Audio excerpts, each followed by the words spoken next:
Hi, driving by California here to do one of my most favorite rides during one of my most least favorite times of the year, Sycamore Canyon.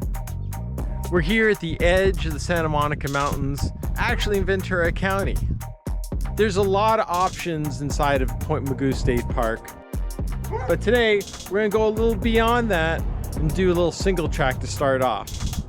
Also, we're gonna prove if you can wear white during gravel.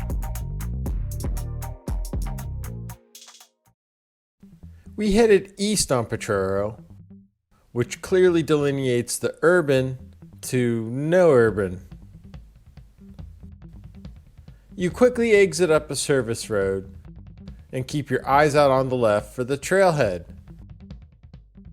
The Los Robles Trail is like a number of others nearby that weaves inside the residential. There's a little rockiness to battle, but while I'm not the best at single track, there's enough fun packed into the short trail that's only a little over a mile that's worth the side diversion.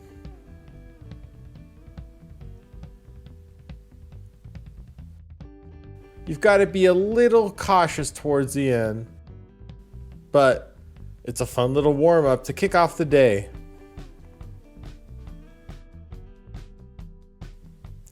Continuing straight ahead, we added another tiny fleck of dirt, riding up and over Potrero Ridge. Once again, you're left with single track, which is a little more on the edge, but equal in fun. Until the very end, and even though I knew it was coming.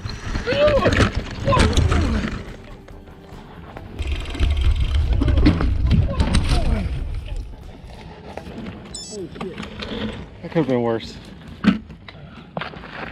I'm not that creative with editing to be able not to show that crash. I'm okay.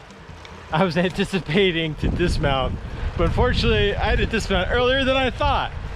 Anyways, wearing white today is not paying off yet. While there's more dirt in them thar hills, it was time to hit Point Mugu State Park.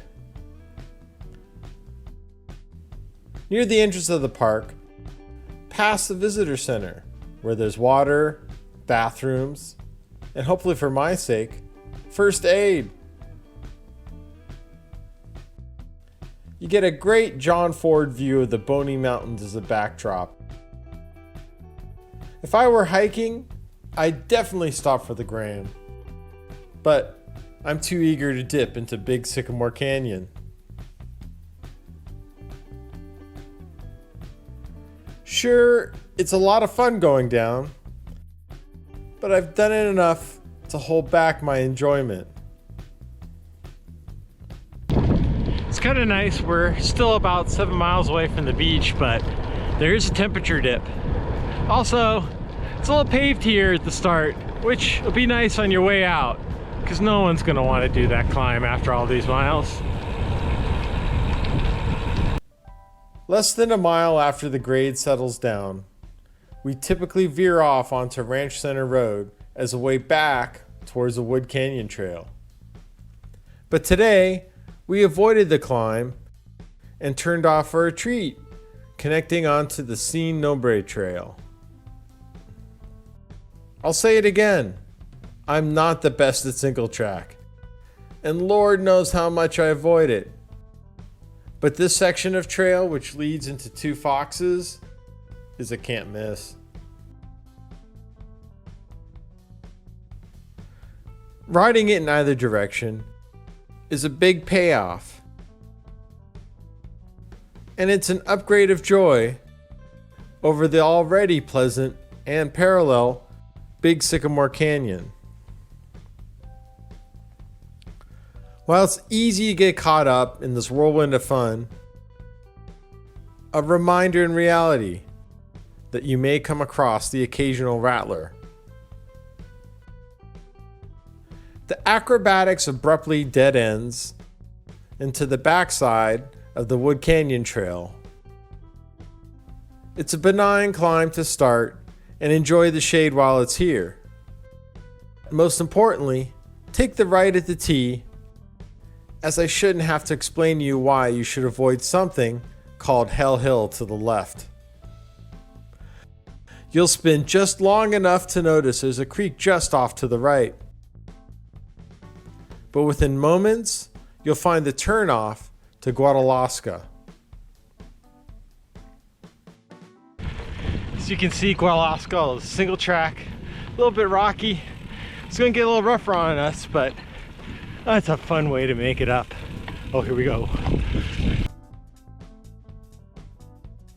The heart of the climb is nestled off to your left as the trail violently zigzags up this gentle looking hillside,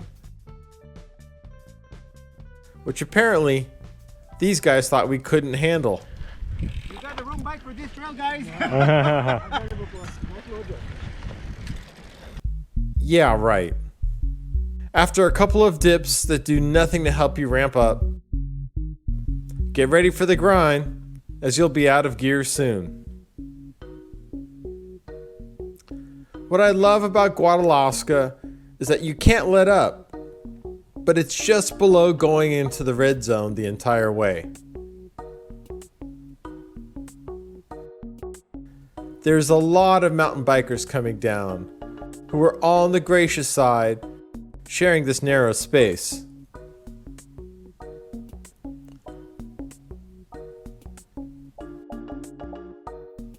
Near the top, the trail widens to double track, leading to a requisite stop, checking out this great vantage point with Oxnard, Sandstone Peak, and Serrano Valley as backdrops.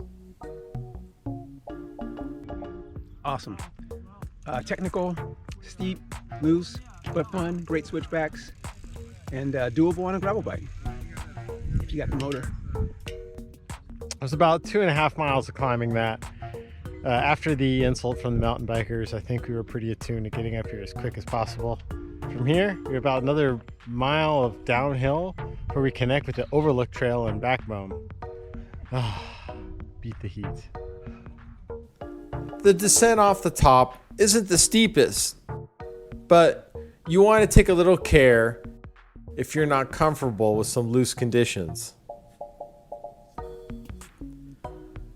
Guadalasca bottoms out as you merge onto the Overlook Trail, as you intersect with other options on the more technical side.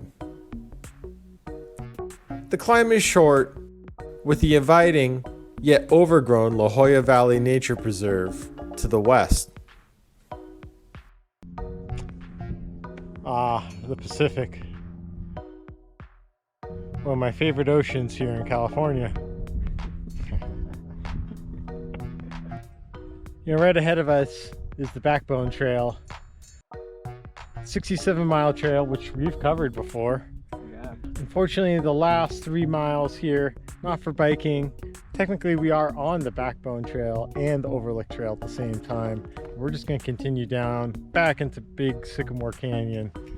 Maybe to the coast, maybe back. Maybe Vic will stop taking pictures of my bloody leg.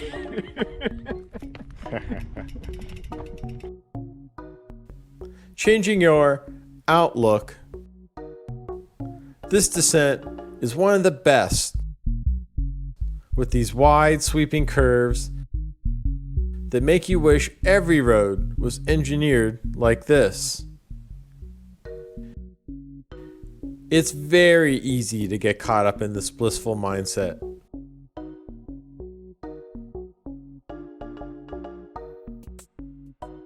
But beware a couple of tight hairpin turns and a little sandiness at the bottom.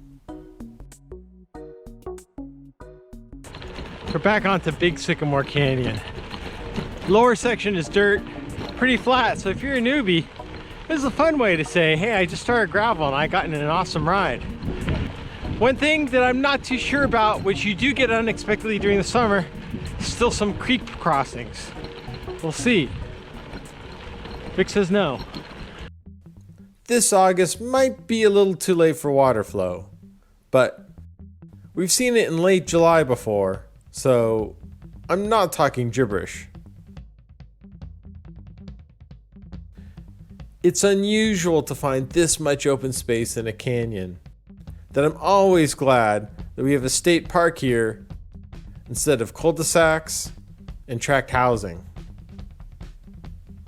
With a good amount of riding in, we opted to stay on Big Sycamore, lamenting the trails closed to bikes to the east. Little known fact, a few years ago, we had a little press ride on this road, on road bikes, for Phil's Cookie Fondo. He was hoping this would make its way in. I think he got 3 flats. Didn't happen. Still, it's a pretty good road to ride on gravel bikes. Some may need to catch their breath before one last effort that everyone dreads. I'm sure you didn't pay attention to the numbers on the way down, but Blacktop Hill averages 10% for 3/4 of a mile. Sure, there are worse grades around, but the sun always beats down on you, reminding that there are other ways of making this harder. Getting some downhill off the top feels like a victory lap. But just past the visitor center, we return back on the Wendy Trail, which now was empty, even though it was before 11 o'clock. Like the hikers, always plan around the heat in summer.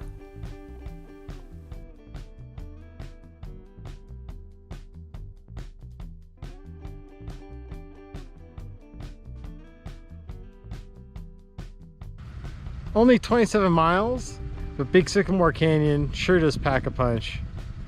After I clean my wounds, I'll be posting route description and more information about which are the more difficult trails to ride here at Point Mugu. Please subscribe to Gravel Bike California. I've got a lot more great rides because it's a great place to go.